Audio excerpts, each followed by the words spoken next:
That's the sound of a gunshot. But that sound represents failed AI governance.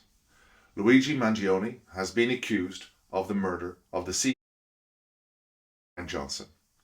In December 2024, Brian Johnson was leaving a hotel and the perpetrator came up behind him and shot him dead. All indications are that this was Luigi Mangione, but what is his motivation? Well, he's an AI specialist, 26 years of age, and on a successful track in life. Everything to live for, everything to go for in life, so to speak. So why would he take it upon himself to murder this individual? Well, he saw it almost as his duty. Allegedly, his motivation was that the algorithm of United Healthcare was harming people. It was depriving them of the healthcare they deserved. It was effectively killing people, and there was no governance in place to stop it. And he felt the only way to do this was kinetically, in the real physical world, to actually murder somebody. So when AI decisions are opaque, unexplainable, unaccountable, they don't just create risk, they create anger, distrust, and a reaction. My name is Paul Dwyer. I am the CEO of Cyber Expo International. I'm also the president of the ICTTF, the International Cyber Threat Task Force, and we also run the EU Cyber Academy. Enough about that. We're going to talk more about AI, power, and politics now. So let's look at another case study here. It's Christmas Day. This individual here that we see in the cover pages of the Sun newspaper, a young man in his early 20s, decided that he was going to kill Queen Elizabeth. And he climbed over the walls of Sandringham Castle with a crossbow with a full intention to kill Queen Elizabeth. He was stopped and he has faced justice, so to speak. But why? Well, why did he do this? Well, Jaswant, this 21-year-old, said that his girlfriend convinced him to do it. The issue here is his girlfriend wasn't real. His girlfriend was a bot, is an avatar, a Sarai, who he had been in dialogue with for quite some time. Indeed, in the run-up to this actual event, they had exchanged over 5,000 messages. And during those messages, it convinced him, influenced him, that this was the right thing to do. So here we see AI as a behavioral influencer. We're now seeing human behavior influenced and shaped by, and in some cases escalated by, interactions with machines. The chatbot did not pull the trigger, but it lowered every inhibition. And here we can focus on the accountability gap. Because in a case like this, who's accountable? The user, the developer, the platform? In both these cases, there's no clear answer. And that's the most dangerous signal of all. You'll often have heard me talk about the fact that we live in two worlds, and I often use this to explain the difference between crime in the real physical world and cybercrime. And we have no choice but to exist in both the digital cyber world and the real kinetic world. But the consequences, the laws, the social norms, everything are quite different between those two worlds. And those two worlds are converging faster and faster and faster. And AI is accelerating that convergence. Let's be no mistake. Here, for example, if we see back into the late 1800s, these are posters that were put about when electricity was being introduced, because people were afraid. People were afraid of this innovation. People were afraid of what it meant. It's actually humorous to look back at some of the warnings that they got. The women would be overstimulated, and even when the introduction of things like trains, they were saying that people's organs couldn't handle the speed of a train when it was going. We heard the same about the internet when it first came out. We heard it was a criminal network. So when there's new things introduced to humans, often the response immediately is fear. But there are stages of that fear, and we will look at those as well. But let's look at one of the warning signs that came out, because this is quite entertaining. The warning sign here was to tell people how to use this technology. Do not attempt to light the match. Simply turn the key on the wall by the door, because people were lighting matches and putting them up to the bulb to light the bulb. They thought that's how this innovation worked. Now let's look at the alchemy of fear. And there are many different stages to this. We have 6 clear stages. We have fear, sensationalism, moral panic. Then along comes regulation and rules on how to use this kind of technology and innovation. Then we have normalization. It becomes the everyday thing. And then we have a dependence. I often think of these stages when it comes to things like almost that has been normalized and we become dependent on, like Google Maps. But the difference here with AI is all stages are occurring in parallel. They're not sequential. This is happening so fast before our very eyes. And AI is a double-edged sword. It's not the enemy. Uncontrolled AI is. AI for an innovator, for an entrepreneur, is fantastic for any business. It's going to give us so much and already does, and it can make life a lot better for so many people.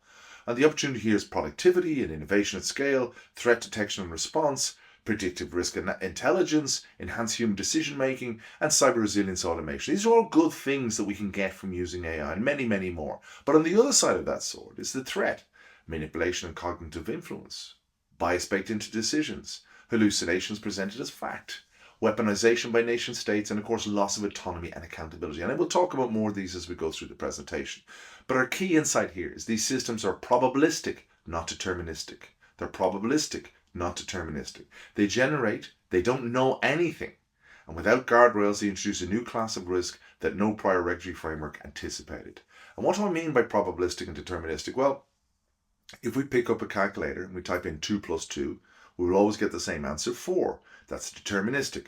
The inputs, and we get the same output every time. But with probabilistic, it is generating based on what it feels is probably the next sequence. And you can think of AI, certainly generative AI, as almost autocomplete on steroids.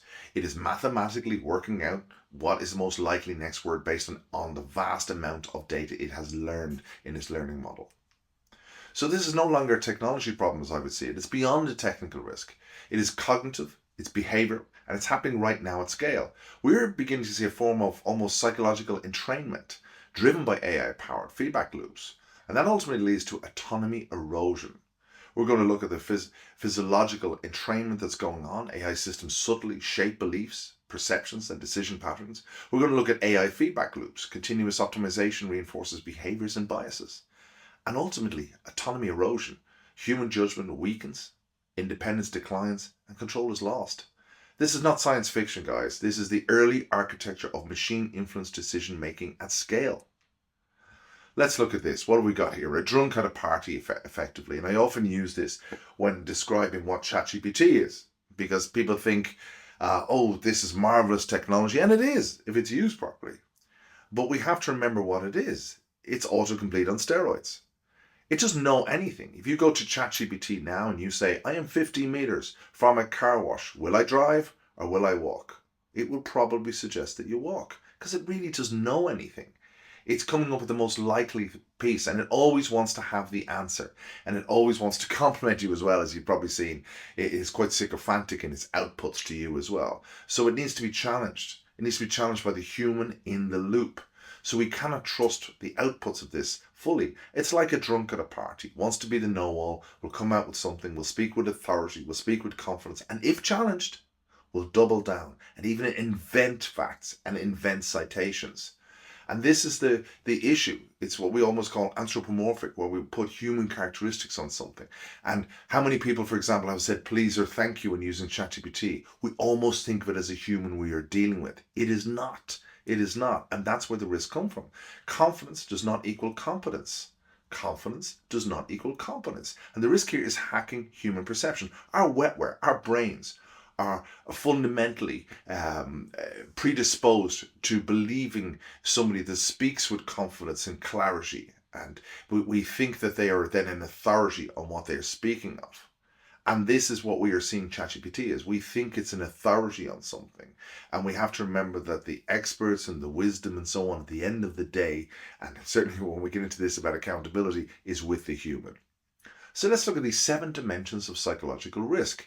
AI is not just attacking our systems, it's reshaping how we think, decide, and trust. Let's look at algorithmic entrapment. Recommendation engines trap users into self-reinforcing loops.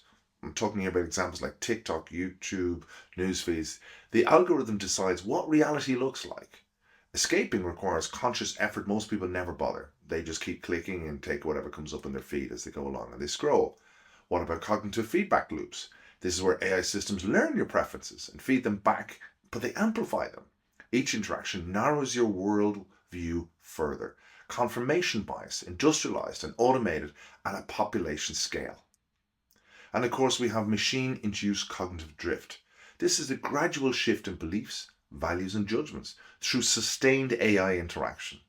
The case we had with the guy breaking in to try and kill the Queen is an ideal example of this. For months, of chatting with the AI chatbot, the engagement moved a vulnerable individual towards violence. And we have algorithmic amplification of bias. This is where AI trained on biased data produces biased outputs, then presents them with the authority of objectivity. Credit decisions, healthcare triage, hiring tools, bias scales with no human signature. So think of what I've said there. AI trained on biased data. If the data it's being given is biased or flawed in some particular way and it has a bias to it, then that's what effectively, if you like, the personality or the logic of the AI is going to be. It only knows what it's being taught. What about psychological entrainment? Well, we've seen now with sustained AI interaction that there's almost a synchronization between the emotional and cognitive states with machine outputs. Users begin to feel, react, and decide in alignment with what the system expects, not what they would choose freely. There's almost a rhythm being built up between users, hopping in and out of things, trusting it's almost like a trusted colleague, passing it over some paperwork, emailing it over something that they can take and trust and move on to the next stage of the process. This is psychological entrainment. Then we have digital persuasion architecture. For those of you who may remember back to Cambridge Analytica, when Meta, Facebook had lost all of that data and it was being used to manipulate people. It was being used to make people angry because they saw that the feeds and the clicks would go up if they could make people emotionally angry about things. Well, that was the deliberate design of AI systems to nudge behavior. These dark patterns, frictionless persuasion, and emotional triggering. Well, it's gone beyond the world of magnitude. We can think of Cambridge Analytica as almost 1.0 now because what they're capable of now is far more. And ultimately, stage 7, the autonomy erosion. This is the cumulative endpoint of all of these stages, when AI systems increasingly make or shape our decisions on what to buy, who to trust, what to believe. Human agency quietly diminishes, not taken by force, but surrendered by habit. Pause for a moment and think of Google Maps. Do you even question it? Or do you just use it and follow what it's telling you to do? Even if your gut instinct says, I know that road is one way, or I know that road's always blocked, or whatever happens to be, you just follow it blindly. And that's the case in most cases. So what we're talking about here is the endpoint is autonomy erosion. We're using our agency. We're losing our ability to think for ourselves. We will be losing skill sets, not taken by force, but surrendered by habit. Elon Musk himself has said that we won't be a pet Labrador if we're lucky.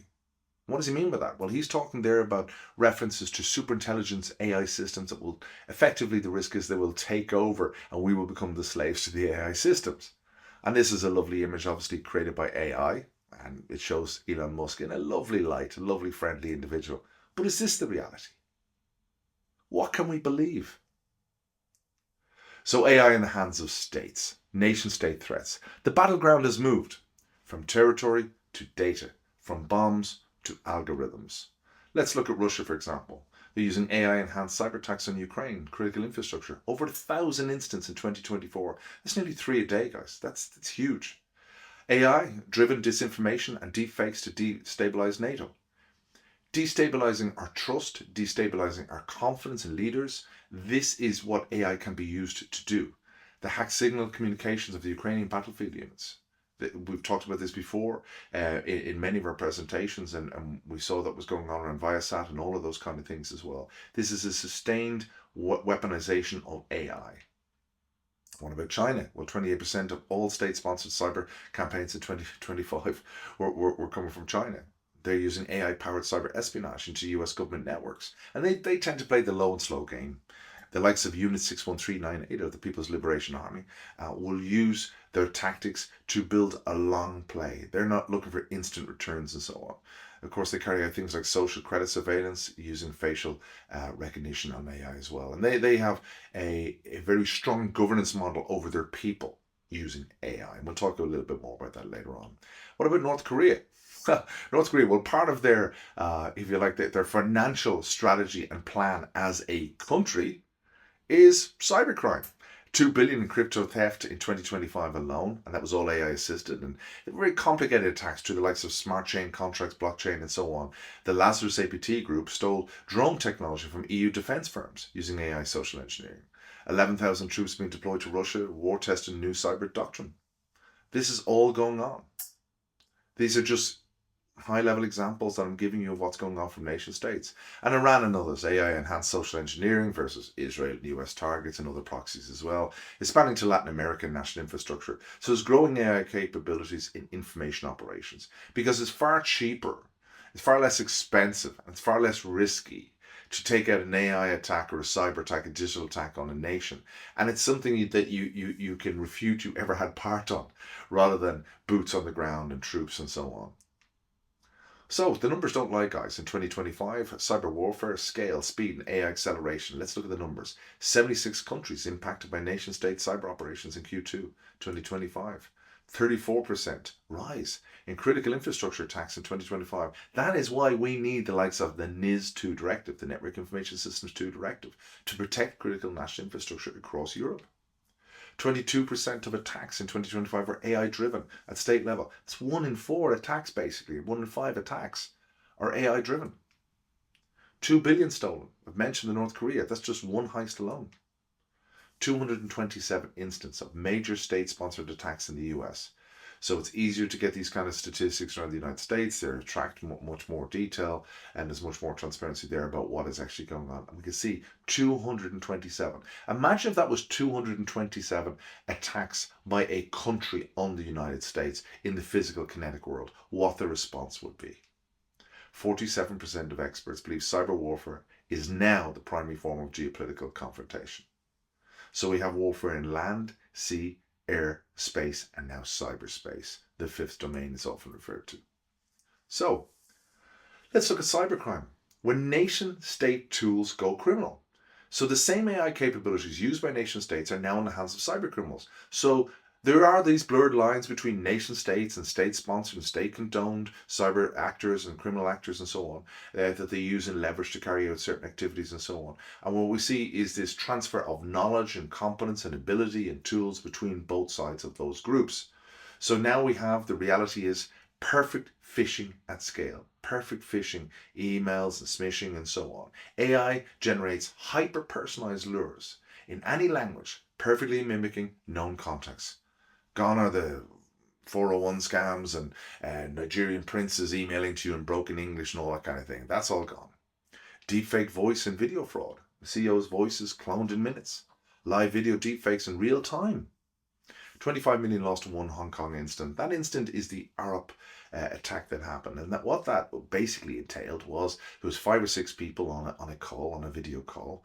And that was going on for some time. It was between senior people, the CEO, the chief financial officer and so on, of Arup. And who are Arup? Well, Arup are actually the people who designed the Sydney Opera House, for example. So they're a global organization. And during that call, one of the individuals on the call was instructed by his senior to transfer $25 million in 15 transactions into these different accounts. So he took his instruction and he went off and he carried that instruction out. But here's the issue. He was the only human on the call. The rest were deepfake videos made to look like his colleagues, made to look like his bosses, made to sound like his bosses. And that was all done through AI. What about AI-assisted malware? Low-skill actors, we're talking script kiddies here, can achieve nation-state level outcomes. Adaptive ransomware that can rewrite itself to evade detection. This is a whole new battlefield, guys. Emotional intelligence scams. AI can now analyze your social media to craft psychologically targeted attacks. It knows your fears, your relationships, your routines. If you happen to love Bernese dogs, it'll talk about Bernese dogs. If you happen to have children, maybe it'll mention your children. If it happens to be that you're out looking for a new job and it has found that from your search history, it's probably going to use that as bait to get you as well. So it's going to learn about you, the target, much more effectively. And, the cost of doing this was prohibitive for cyber criminal actors beforehand because of the amount of time it would take and based on what their hit rate would be and what the return would be. And cyber criminals, their objective is to make money. But now with AI, this can be done at scale so quickly and the hit rates have now changed. What about synthetic identity fraud? Fully fabricated AI-generated identities used for financial fraud, opening accounts, bypassing KYC controls. This is the last bastion of defense in many cases, is that we have identity. as a way of authenticating who somebody is or they are not, or even an organization who or is it not. And that could be a document, that could be an SSL cert, that could be whatever it happens to be, whatever the artifact is. And if these can be synthetically produced, well, then the level of scrutiny to prove whether something is real or not has changed. So automated vulnerability discovery. So AI scans millions of systems simultaneously, finding exploits faster than any human security team can patch. So for the script kiddies entering the world of cyber criminality, this $10 trillion underground economy, at this time, they don't need to start and learn the skills and work their way up. They can simply just download this effectively quasi-crimeware tools that they can use to carry out these activities, and it can accelerate their maturity into the field of cyber criminality very, very quickly. So let's look at these 4 systemic shifts around this. Well, AI is not just changing the threat, it's changing the game itself, and I think we've already alluded to a lot of those pieces as well. Speed. Attacks outpace defense cycles. What took months of preparation can now happen in hours. Your SIEM, your SOC, your patching cycle, all built for a slower enemy. Scale. Mass personalization of attacks. One campaign can now target millions with individual precision, volume, and relevance simultaneously. Sophistication. Low-skill actors achieving high-impact outcomes. The barrier to entry has collapsed. Script kiddies now have AI co-pilots producing nation-state quality attacks. That's the reality. Trust erosion, identity, communication, and authenticity are all now compromised. We are entering an era where seeing is no longer believing. Your brand, your CEO, your voice, all fakeable. Your organization is built on trust. AI is systemically eroding all 3 pillars of this trust. We are, as I say, entering an era where seeing is no longer believing. Trusted identities under attack. I've mentioned synthetic identity fraud, deepfake executives, AI cloned voices, authorizing wire transfers. Your CFO never made that call. Trusted communications are under attack. Perfect AI phishing, indistinguishable from real messages. Deepfake video calls. Every channel is now suspect. What about trusted decisions? They're also under attack. AI systems making consequential decisions around credit, insurance, healthcare, opaque, biased, and unaccountable. So who controls these rules? Let's look at the geopolitics of AI here. The EU AI Act is under pressure. It's been delayed, but it's still in force. In February 2025, the prohibited practices were banned. High-risk AI literacy obligations took effect. GPAI rules were to apply from August 2025, and there was fines of 35 million or 7% of global turnover for prohibited practices. Now, when you look at this, guys, you look at those prohibited practices, they're a no-brainer. You say, yes, AI should not be doing this. Then we move on to November 2025. The European Commission proposes the Digital Omnibus, seeks to delay high-risk AI applications under intense pressure from the Trump administration and the US big tech. Critics call it a corporate lobby wish list. On the 7th of May, very recently, the provision agreement had been reached. The omnibus is done. After 2 trilogues and 6 months of negotiation, the Parliament and Council agreed at 4:30 in the morning that high-risk deadlines officially were delayed. Formal adoption on accelerated track before August. August 2026 is when the original full applicability date was. Transparency obligations are now active. Watermarking of AI-generated content delayed until December 2026. All of the transparency rules apply from this date. Article 01 fines are active. Now look to December 2027. Well, that's the new deadline. Standalone high-risk AI systems. Applies to AI used in recruitment, credit decisions, healthcare triage, and other high-stake contexts. Delay does not remove the obligation, it just moves the deadline. And August 2028, guys, this is the new deadline for high-risk AI embedded in regulated products, medical devices, industrial machinery, transport systems. I'm going to delve a little bit deeper on this because I know it's quite complex, this area. So the Trump administration was threatening tariffs against the EU for the AI regulations because they felt that, well, we don't want any regulations. And Americans often say, the US innovates and the EU regulates. They don't like regulation. They're all about deregulation at the moment under the current administration. And when we look at this, we see 69% of the Commission, the AI consultations, were with business groups and only 16% with civil society. The delay, as I say, is not permission to wait. This is something that is real, it's here, and more of it's coming as it gets delayed in stage, or gets delivered in stages.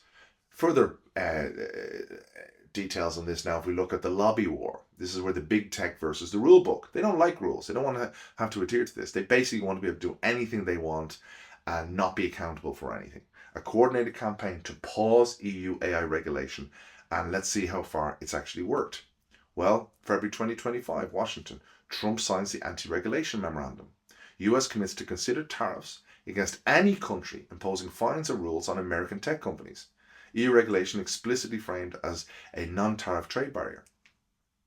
Then in June 2025 in Brussels, the CCIA Europe calls for full implementation pause. That's a lobby group representing Google, Meta, and Apple, formally calls on the Commission to halt the AI Act, to halt the rollout of this, warning.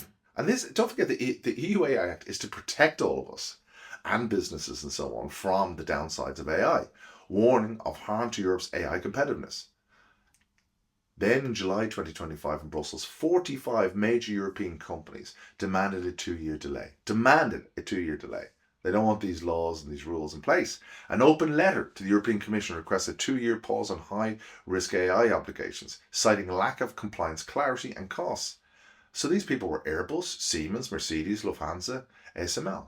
Lots of these huge companies across Europe that basically want to work with no rules.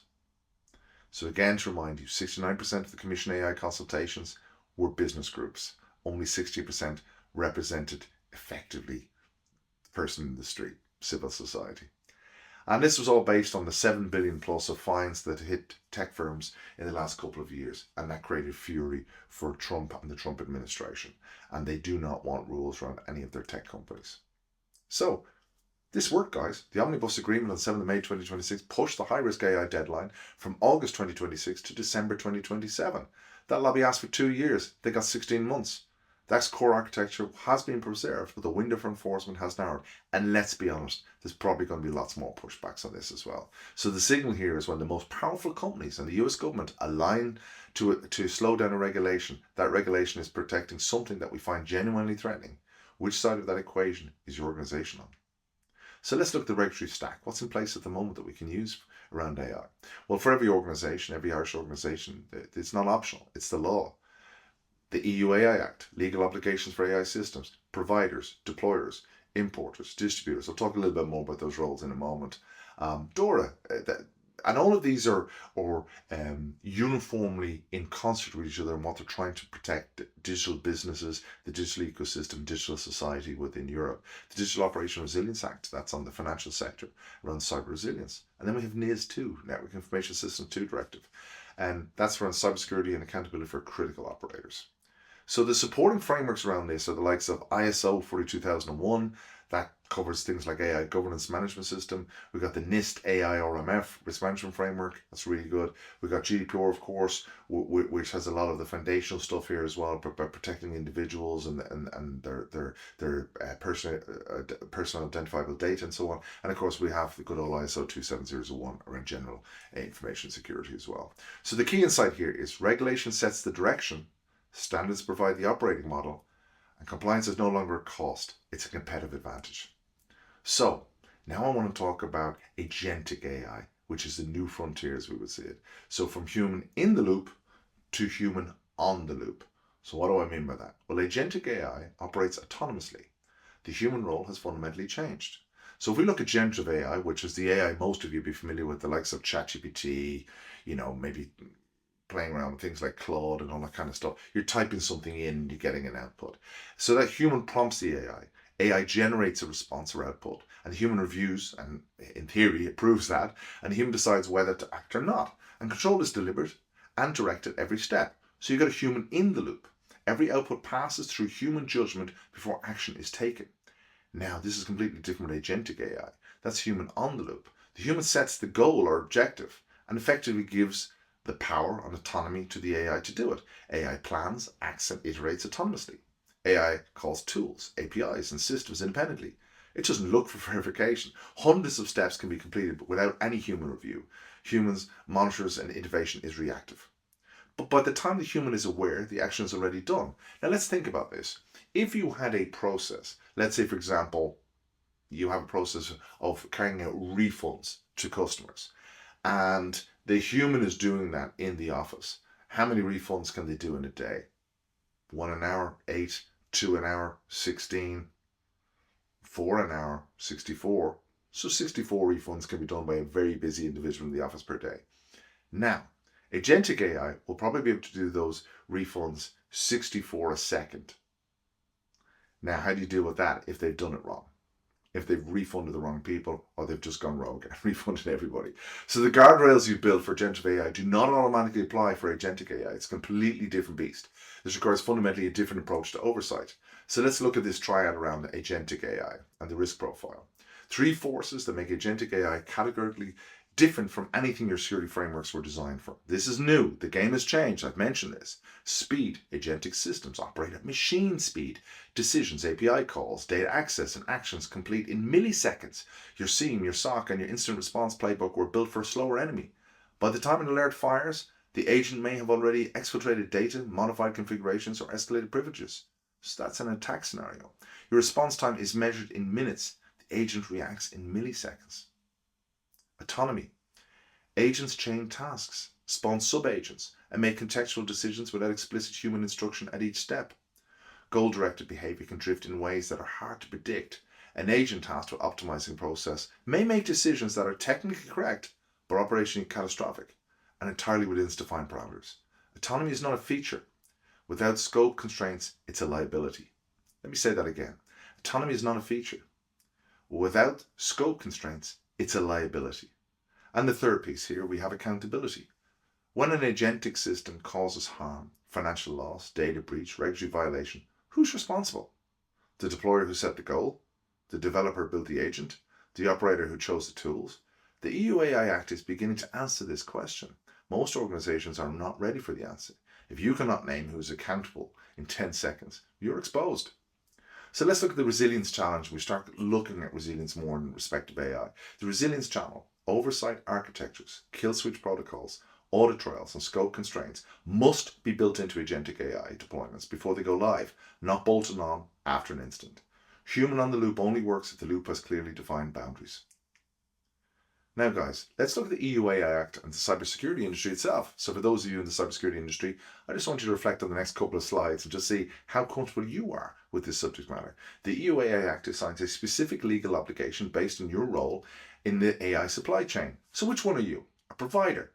You build or develop an AI system or place it on the market. You design and develop AI systems responsibly. You ensure data quality and governance. You manage risks and ensure transparency.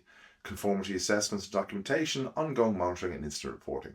Most cybersecurity vendors do not know if they qualify as providers. That's the reality, and even talking to people in the last few days and weeks in the industry, they don't even know if they qualify as a provider. That's scary, when you think about it and what we're talking about here in the EU AI Act. What about a deployer? A deployer is somebody that uses an organization that uses an AI system in the course of a professional activity. Maybe you're a consultant. Use AI systems in line with instructions. Ensure human oversight and accountability. Evaluate and manage risks in your context. And ensure data governance and quality. And report serious incidents and monitor performance. So you have obligations. Most security operations teams fall here, but they don't even know it.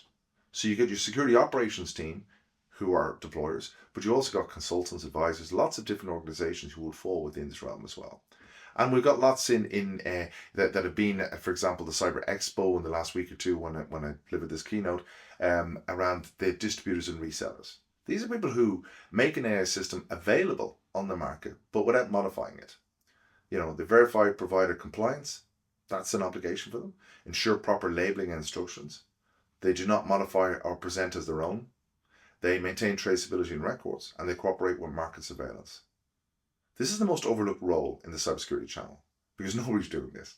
I mean, I've met with literally must be over 100 vendors in the last week, and none of them are doing this. None of them are doing this. So I've only met a few in the last few months who are even aware of it and doing something about it. Your role determines your obligations. Your obligations determine your exposure. Misclassifying your role is not a defense. It's an aggravating factor. So here's some questions I just want to put to you so you can think of this in a little bit more detail. The EU AI Act, the challenge, questions you should be able to answer, but most cybersecurity professionals currently cannot. So let's look at this. Is the AI-powered security tool you resell classified as high risk under the EU AI Act? Do you know why it matters? Well, high risk classification triggers conformity requirements across the entire supply chain, including distributors who had no hand in building the product. If you cannot answer this, you cannot verify your compliance obligations. What about have your staff completed the mandatory AI literacy training? That's been required since February 2025. Why it matters? Well, Article 4 of the EU AI Act requires all organisations deploying AI to ensure sufficient AI literacy among staff with AI responsibilities. The obligation is already in force, so most security teams have done nothing about it. Do you have a documented AI governance policy covering your security tool stack? Well, why does this matter? Well, deployers of high-risk AI systems must implement technical and organizational measures before deployment. A documented governance policy is the minimum baseline. Without it, you cannot demonstrate compliance to regulators or clients. And our last question here, who in your organization is named as accountable for AI decisions that can cause harm to a client? Why does this matter? Well, the EU AI Act requires clear accountability for AI outcomes. If you cannot name that person in 10 seconds, you have an accountability gap. That gap is a regulatory exposure and a reputational liability. The deadline's not coming for AI literacy obligations. It's already passed. The question is not whether you need to act. It's how far behind you already are and what you're going to do about it today. So let's look at the what ifs, guys. So for decades, this question built the digital economy. What if we could do this? What if we could do that? Let's see if we can build a system that can do it and make life better for people, do something faster, better, cheaper. And that's what's great about in this innovation era. For any entrepreneur or innovator that wants to do things, it's a fantastic time to play with this technology, if you like. So in the innovation era, we would look at things like, what if we could automate this? What if we could predict that? What if we could scale it globally? What if AI could do this better? They're relevant if questions. But when we look at resilience in AI, the if questions are, what if your AI makes a harmful decision?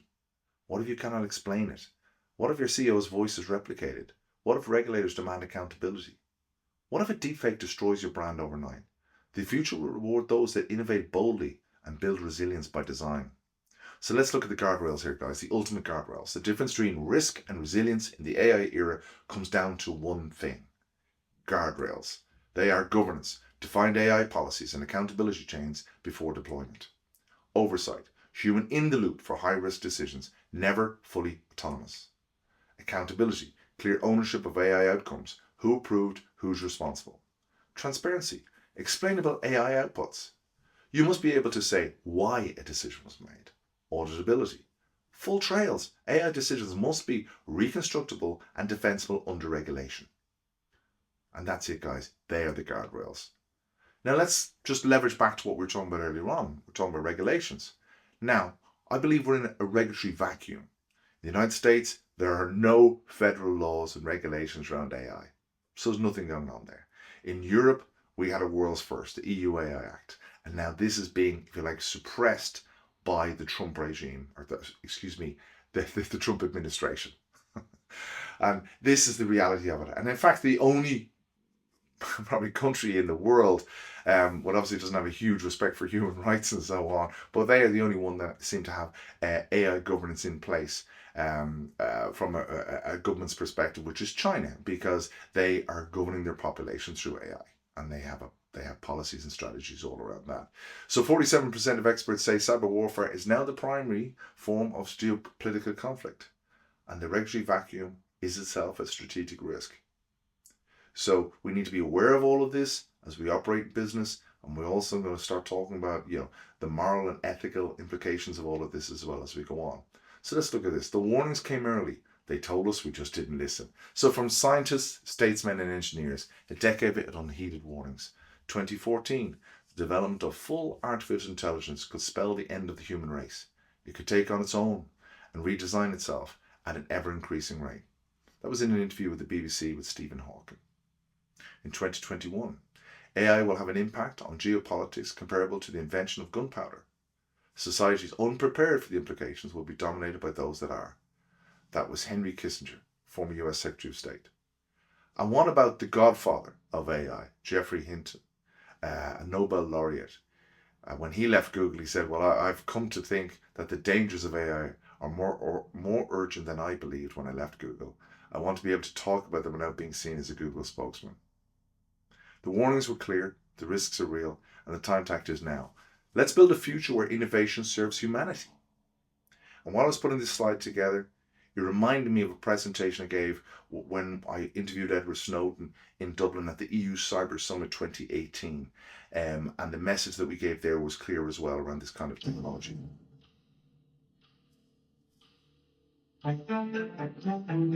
Now, what I want to talk about, lights please, Adrian. What I want to talk about is morality. This is something that I think is of our time. It's something we really need to focus on around cyber threats, the risks we face, and the consequences of perhaps making poor decisions around that. So, what do I mean by morality? Well, effectively, what I'm talking about is the right or wrong. And what technology has afforded us is opportunities to make a lot more decisions, to do things that we couldn't do before. And that means effectively that we need to have an effective moral compass on making decisions around those things. So what morality is, at the end of the day, it's almost like a loop of code in your brain that is going to say, is this right? Is this wrong? Should I do this? Should I not do that? And that's based on your ethics. And your ethics are like your rule base. So that's the rules that you think that you're meant to run and live life by.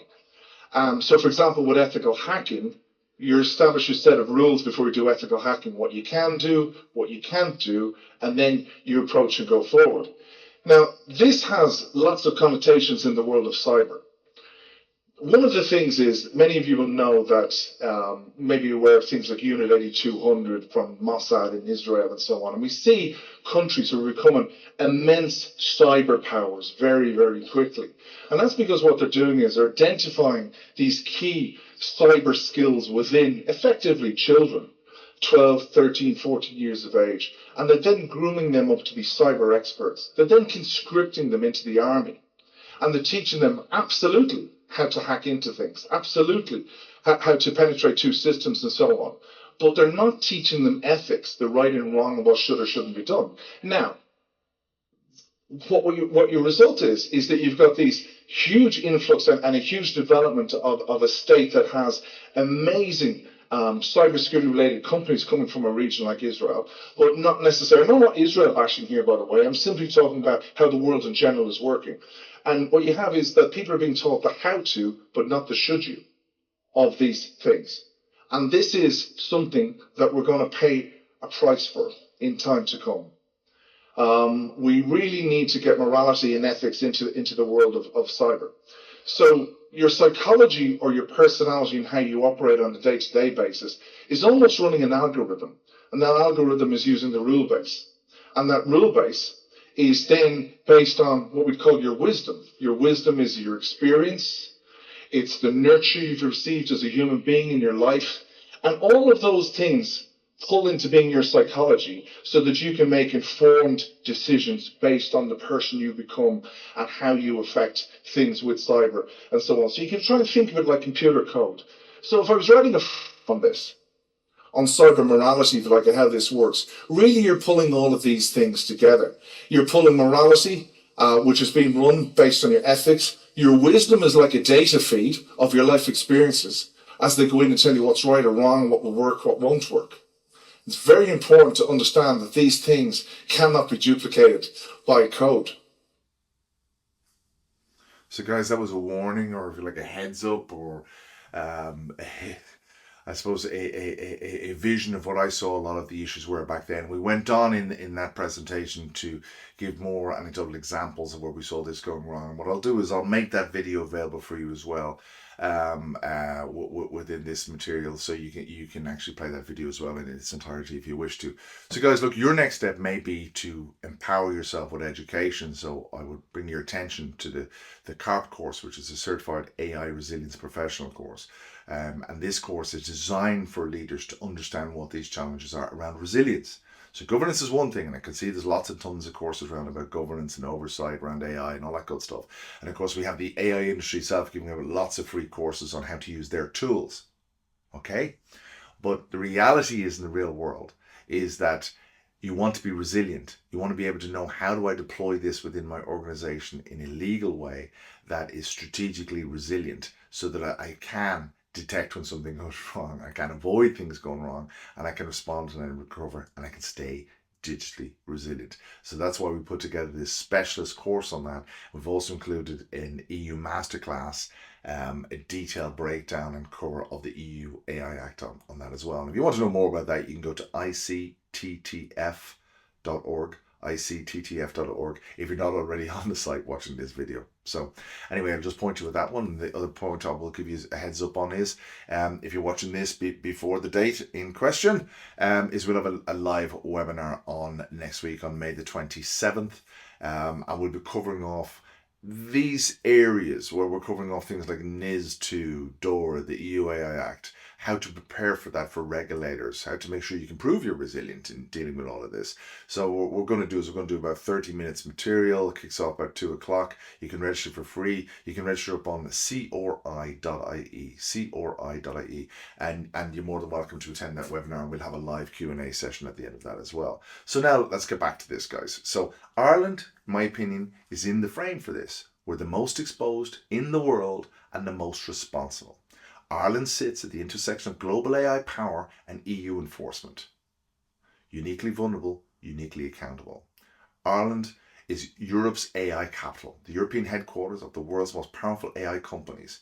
Google, Alphabet, Meta, Facebook, Apple, Microsoft, LinkedIn, TikTok, X, they're all here. Airbnb, they're all here, guys. Right? Now let's look at the enforcement burden. There's the Data Protection Commissioner side of things. Is Ireland's lead supervisory authority for GDPR and the EU AI Act enforcement across all companies headquartered here. So when Google, Meta or Apple face EU regulatory action on AI, it lands on their desk first. And what about DORA and the financial sector exposure? Well, Ireland hosts the EU operations of the world's largest financial institutions and fintechs. DORA's mandatory ICT risk frameworks, incident reporting and third-party oversight obligations hit Ireland harder than any other member state. What about NIS2 and critical infrastructure accountability? Ireland's digital infrastructure underpins much of Europe's internet traffic. NIS2 breaches here have a continent-wide consequence. So for every organisation in the room, Irish law, EU law and global AI risk are the same conversation. And the reality on this, guys, unfortunately, is when you look at this, for example, NIS2 has not been transposed yet. It was meant to be back in October 2024 and hasn't still been transposed into Irish law. Now let's look at this guy. And I just want to bring us that because it'll bring us back to us personally, bring us back to what we can do, bring us back to our own moral courage and our own ethics in dealing with these kind of issues. This is August Landmesser, and he's clearly in an area full of Nazis who are putting up a salute. But he folds his arms and he refuses because he knows and feels there's another way. Okay, and that's August Landmesser. And I bring that back because I think there should be a bit of August Landmesser in all of us to find a better way of doing all of this. And as Ireland takes the EU presidency in July to December this year, we have a unique opportunity to embrace this challenge and to be able to deal with this. From the EU AI Act, from DORA, all around this in NIS2, we can bring it together and actually help influence what happens, not just in Ireland, not just in Europe, but in the world. So I want to thank you all, if I pass on my closing thought here, for your attention. This recording I put together because of the demand since I delivered my presentation yesterday. A lot of you reached out, very positive thoughts, and I do appreciate those. They wanted a rerun of this, so I thought, look, the easiest way to do this is I'll gladly record it for you and provide it free of charge up on the Academy. So it's not the most advanced organizations that will win the AI race. It is the most trusted. Trust builds adoption. People trust whatever they understand. Trust drives collaboration. Teams achieve more when they trust the system. Trust creates resilience. Trusted systems are built to withstand what others can't. And trust delivers sustainable value. Long-term impact comes from confidence, not just capability. So guys, technology can do a lot, but trust ensures it does the right thing. August Landmesser. Okay? Build trust, earn trust, protect trust. This is how we lead in the age of AI. Thank you so much.